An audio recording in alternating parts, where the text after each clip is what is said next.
सभी को नमस्कार।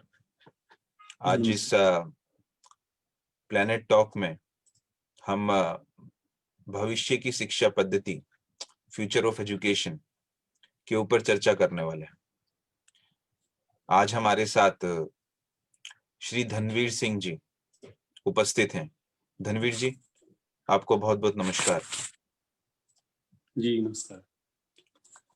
आपकी शिक्षा MA DLED है और आपको शिक्षा के क्षेत्र में 12 वर्ष का लंबा अनुभव है।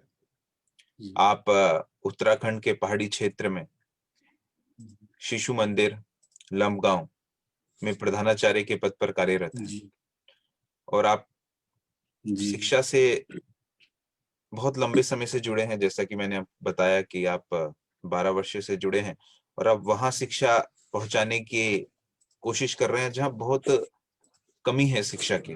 बहुत लिमिटेड स्कूल्स हैं, लिमिटेड संसाधन हैं, लिमिटेड रिसोर्सेज हैं। उन सब के बीच आप शिक्षा को वहां बहुत अच्छे से रन कर पा रहे हैं। इसके लिए आपका बहुत बहुत आभार। धनवीर जी, हाल ही में राष्ट्रीय शिक्षा नीति 2020 मोदी कैबिनेट द्वारा उसका ड्राफ्ट रिलीज किया गया है और आज के समय में उस पर इम्प्लीमेंटेशन के ऊपर बहुत सी विषयों पर चर्चा हो रही है कि वह राष्ट्रीय शिक्षा नीति कैसे ग्राउंड पे इम्प्लीमेंट होगी। तो आपसे मेरा पहला प्रश्न यह है कि जो वर्तमान शिक्षा नीति आई है 2020 34 वर्ष बाद और आप प्रारंभिक शिक्षा से जुड़े हैं, तो कौन सा बिंदु आपको आपकी नजर में सबसे आपको अच्छा लगे कि हाँ, प्रारंभिक शिक्षा में इस राष्ट्रीय शिक्षा नीति का ये बिंदु इम्प्लीमेंट होने से बहुत से बदलाव आएंगे? जी श्री धनवीर जी।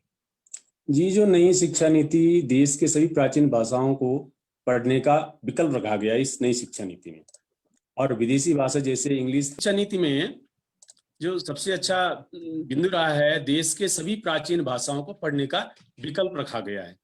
जैसे हमारी 5वीं तक की जो क्लास है, 5वीं तक की जो कक्षा है, उसमें पढ़ने वाले जो छात्र हैं वो अपनी मातृभाषा यानी कि स्थानीय भाषा और राष्ट्रभाषा में पढ़ाया जाए।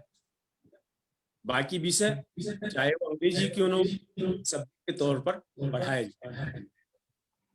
दूसरा इसमें है सर कि जो 9वीं से 12वीं क्लास तक के सेमेस्टर की परीक्षा होगी, स्कूली शिक्षा को 5 घन 3 घन 4 फॉर्मूले तक पढ़ाया जाएगा और 3 साल की डिग्री उन छात्रों के लिए है हायर एजुकेशन नहीं लेना है। हायर एजुकेशन करने के वाले छात्र 4 साल की डिग्री करने वाले जो स्टूडेंट हैं 1 साल में वो MA कर सकते।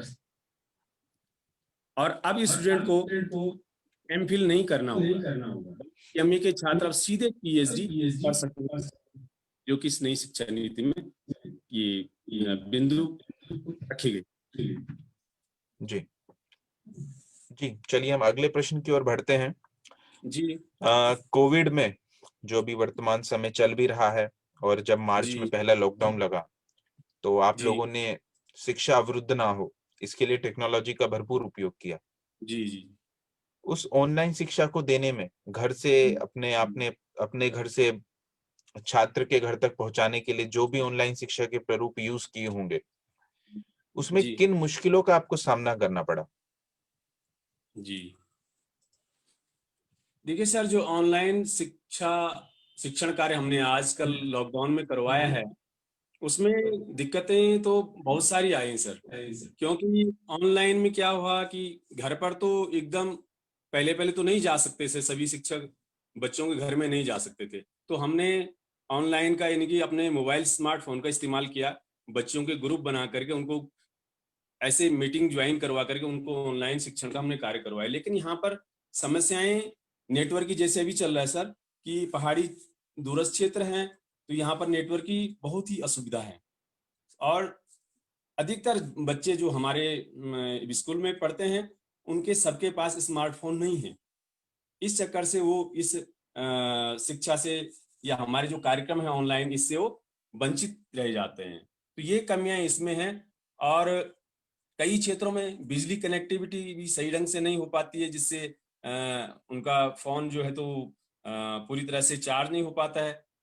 ग्रामीण और दूर दराज के अंचलों में रहने वाले विद्यार्थियों में से संपर्क स्थापित करना, उनसे ऑनलाइन शिक्षण से उनका पाठ्यक्रम पूरा करना भी हमारे लिए एक समस्या है कि ऑनलाइन माध्यम से हम जितना हम ऑफलाइन में करवा सकते थे उतना हम ऑनलाइन में नहीं करवा सकते हैं। ये भी एक समस्या रही है। जैसे हम जीवंत कक्षा या लाइव क्लास में जो आनंद और अच्छा वातावरण बच्चों को मिलता था, वो माहौल ऑनलाइन अध्ययन में नहीं मिल पा रहा है, उसकी भी कमी है। इसके कारण कई खतरे भी हैं। जिस अभी इसमें समस्याएं भी आती है कि जैसे बच्चे लगातार स्मार्टफोन का इस्तेमाल करेंगे तो उन्हें कई दिक्कतों का सामना करना पड़े, जैसे सिर दर्द होता है, आंखों की रोशनी में उसमें कमजोरी आ जाती है, एकाग्रता में बच्चों की कमी आ जाती है। ये ऐसे खतरे बढ़ जाते हैं इस ऑनलाइन शिक्षण पद्धति से। आपको कुछ संसाधनों का या अभिभावक प्रशिक्षण का या इंटरनेट नेटवर्क की भी कुछ मुश्किलों का सामना करना पड़ा इस दौरान जी एजुकेशन जी में? उसी की चर्चा कर रहा हूँ मैं। जी जी जी जी, चलिए अंतिम प्रश्न की ओर बढ़ते हैं। आप पृथ्वीकुल एप्लीकेशन से जुड़े हैं और लगभग 5 वर्ष से हम लोग कोशिश कर रहे हैं उत्तराखंड के जी पहाड़ी क्षेत्र में टेक्नोलॉजी का भरपूर उपयोग कैसा हो। जी अभी राष्ट्रीय शिक्षा नीति 2020 आई है, उसके जी अनुसार भी इस एप्लीकेशन में बहुत से बदलाव हो रहे हैं और जी अगले शैक्षणिक सत्र से पूर्व हम एक इसका नया वर्जन लॉन्च करने वाले हैं। जी तो मेरा आपसे प्रश्न इसमें यह है जी कि हमें किन फीचर्स को अब इस एप्लीकेशन में जोड़ना चाहिए? कोविड का समय भी आपने देखा, राष्ट्रीय शिक्षा नीति भी आपने पढ़ी है, तो हमें किन जी मॉड्यूल्स को और किस फीचर्स को इसमें ऐड करना चाहिए अगले अपग्रेड वर्जन में? जी धनवीर जी।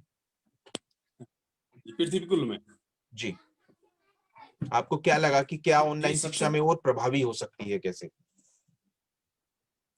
जी सबसे पहले तो मैं आप इस पूरी पृथ्वीकुल टीम को बधाई देता हूँ कि आपके माध्यम से हम लोगों का भी मार्गदर्शन हुआ है और बच्चों का भी हो रहा है, और पूरे समाज को आप लोग जागृत कर रहे हैं, जागृत ला रहे हैं पूरे समाज में इस वेबसाइट के माध्यम से। तो हमें तो यही है कि आप जो जितना भी कर रहे हैं सर, बहुत अच्छा कर रहे हैं, और इससे और अच्छा जितना आप कर सकते हैं तो ये तो बहुत ही बेहतर होगा। आपके माध्यम से जो हमारा भी मार्गदर्शन हो रहा है और बच्चों का भी हो रहा है, और आपके माध्यम से हम लोग बच्चों तक पहुंच पा रहे हैं। जो अभी ऑनलाइन का जो माध्यम आप लोग बता रहे हैं, तो ये आपके ही द्वारा संभव हो पाया है।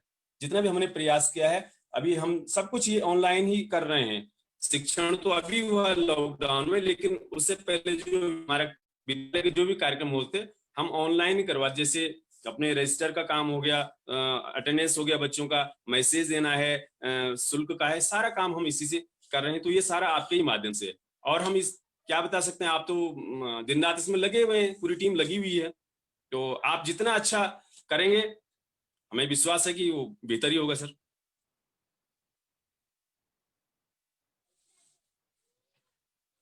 आवाज। जी धनवीर जी, इस समय हम आपका जी लाइव क्लासेस, कंटेंट और स्किल डेवलपमेंट के कोर्स, कुछ इन चीजों पर काम चल रहा है जो अगले अपग्रेड वर्जन में आपको मिलेगा, जो जी कि कमियां रही हैं पूर्व में, उन सब चीजों के ऊपर काम करके उसको अपग्रेड किया जा रहा है। जी और जी जल्दी ही ये सब चीजें आप तक पहुंचेंगी कि कैसे मोबाइल से लाइव क्लासेस, ये सब चीजें इसी जी एप्लीकेशन से, जो पृथ्वीकुल एप्लीकेशन है, उससे ली जा सके। तो जी यही मेरे कुछ प्रश्न थे आपसे। आपके जो भी बिंदु जी हैं हम सब ने नोट किए हैं, और जी ज- आपने अपना समय दिया, इसके लिए बहुत बहुत धन्यवाद। नमस्ते। जी धन्यवाद सर।